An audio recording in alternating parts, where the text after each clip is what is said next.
निर्गमन ग्रंथ अध्याय 29। मेरे याजक बनने के लिए उनका अभिषेक इस प्रकार हो। ये सामग्री तैयार करवाओ: एक बछड़ा, 2 अदोष मेढ़े, गेहूं के मैदे से बनी हुई बेखमीर रोटियां, तेल मिश्रित बेखमीर पूरियां और तेल से चुपड़ी हुई चपातियां। उन्हें एक टोकरी में रखवाओ। बछड़े और मेढ़ों के साथ वो टोकरी मेरे पास लाओ।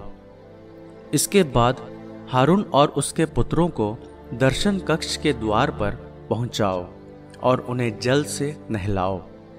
फिर वस्त्र लेकर हारून को कुर्ता, अंगरखा, एफोद और वक्ष पेटिका पहनाओ।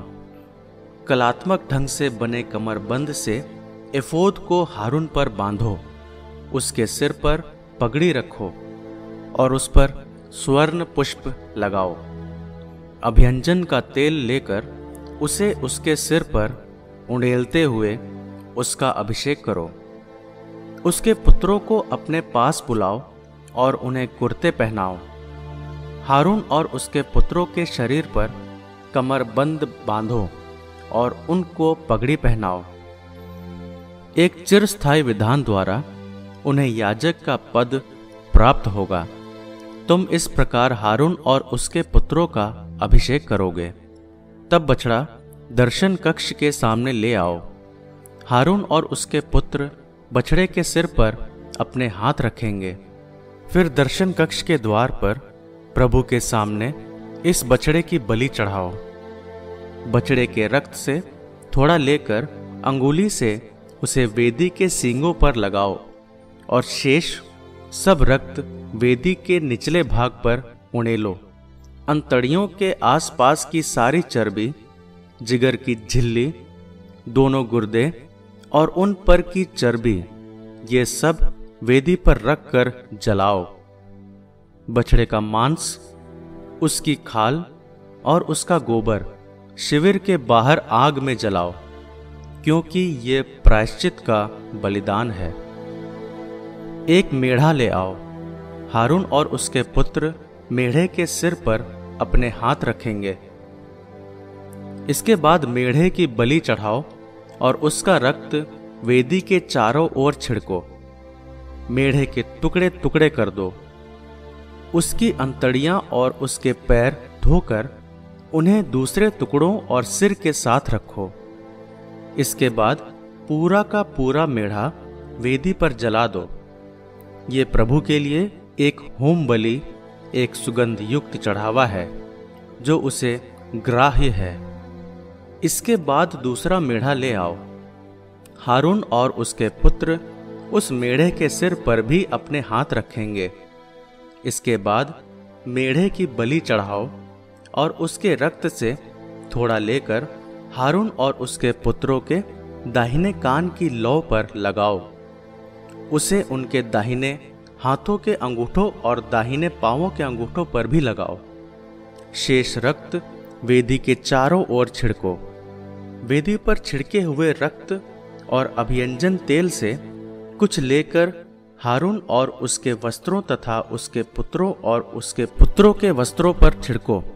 इस प्रकार वो, उसके वस्त्र, उसके पुत्र और उनके वस्त्र पवित्र हो जाएंगे।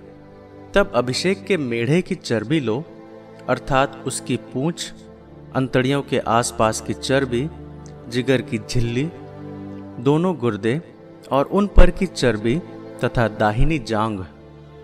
फिर प्रभु के सामने रखी टोकरी से, जिसमें बेखमीर रोटियां हैं, एक रोटी, एक तेल मिश्रित पूरी और एक चपाती निकालो। ये सब हारून और उसके पुत्रों के हाथों में रखो और वे उसे प्रभु के सामने हिला हिला कर अर्पित करेंगे। फिर उन सब चीजों को उनके हाथों से लेकर होम के साथ वेदी पर जलाओ। ये होम बलि है, एक सुगंध युक्त चढ़ावा जो प्रभु को ग्राह्य है।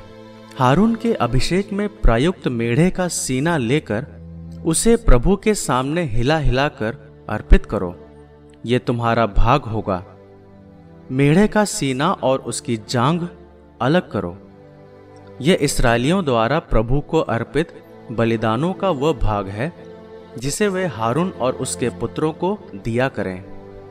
हारून के पवित्र वस्त्र बाद में उसके पुत्रों को मिलेंगे। उन्हें पहनकर उनका अभिषेक किया जाएगा और उन्हें यज्ञाधिकार प्रदान किया जाएगा। जब वह पुत्र जो उसके स्थान पर याजक बनेगा पवित्र स्थान में सेवा करने के लिए दर्शन कक्ष में प्रवेश करेगा तो उन्हें 7 दिन तक धारण करेगा। तुम अभिषेक के मेढ़े के मांस को एक पवित्र स्थान में पकाओ। दर्शन कक्ष के द्वार पर हारून और उसके पुत्र मेढ़े का मांस और टोकरी में रखी हुई रोटियां खाएंगे। वे अपने अभिषेक और अधिकार प्रदान के लिए आयोजित प्रायश्चित विधि में प्रयुक्त पदार्थों को खाएं। वे पवित्र हैं, इसलिए अनधिकारी उन्हें नहीं खा सकता। यदि अभिषेक के मेढ़े के मांस या रोटी में से सवेरे तक कुछ बच जाए तो वह बचा हुआ भाग आग में जला दिया जाए। वह पवित्र है, उसे कोई नहीं खा सकता। मैंने तुम्हें जैसा आदेश दिया है ठीक उसी तरह हारून और उसके पुत्रों के साथ करो।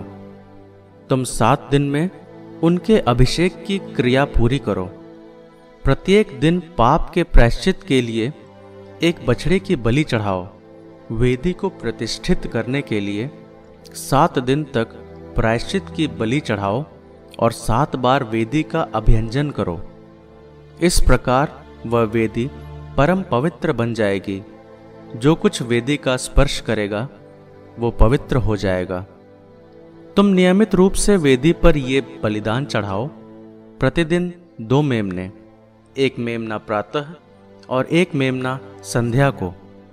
पहले मेमने के साथ 1 सेर जैतून के तेल से सना हुआ 2 सेर मैदा चढ़ाओ और अर्घ के रूप में 1 सेर अंगूरी।